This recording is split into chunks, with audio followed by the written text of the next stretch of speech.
iyadoo lagu jiro maalmihii u dambeeyay oo diyaar garowga munaasabadda Ciidul Adha ayaa taliyaha qaybta booliiska gobolka Sool gaashaanle dhexe Khaliif Maxamuud Cali shir jaraa'id ku qabtay xarunta qaybta booliiska gobolka Sool waxa uu kaga warbixiyay howlgallo ay qaadi doonaan 24 saac ee soo socda kaasoo ay ku sugayaan amniga muwaadiniinta xilliga lagu guda jiro munaasabadda Ciidul Adha sidoo kale waxa uu taliyuhu hambalyo u diray dhammaan ciidanka booliiska Soomaaliland meel kasta ay joogaan waxaana uu gaar ahaan hambalyo u diray taliyaha ciidanka booliiska Soomaaliland sareeya guuta Cabdilaahi Fadal Iimaan waxaana hadaladiisii kamid ahaa sida tan maanta oo ah sagaalkii bisha Carafa oo maalin barakaysan oo maalinka Carafa waxa halkan ciidanka qaybta booliiska gobolka Sool aanu qaybta dhexdeeda halkan aanu waxa weeye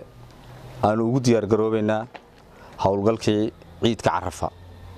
insha Allah hadii Allah idmo bariya waxaan u sheegaynaa dadweynaha gobolka Sool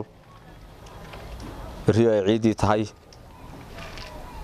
in ciidanka booliisku diyaar u yahay heegan u yahay u soo jeedo 48 saac ee soo socda hadii Allah idmo howlgallo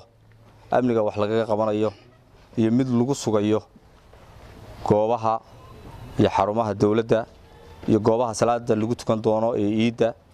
ayaanu qaadi doonaa intaas aan soo gudbinaa dadweynaha iyagana waxaan ka codsanaynaa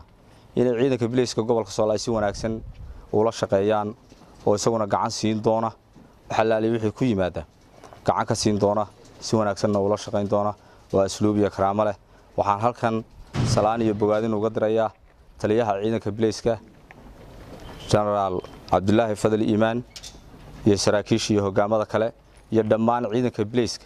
ee Jamhuuriyadda Soomaaliland runtii waxaanu anagu amaawirta taliyaha ciidanka fulinayna iyo waajibaadka uu nasiyay aanu heegan u nahay wax allaale wixii soo galay gobolka Sool iyo wixii ka baxaya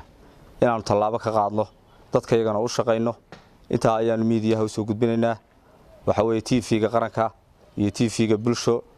oo iyaguna runtii u taagan inay ciidanka booliiska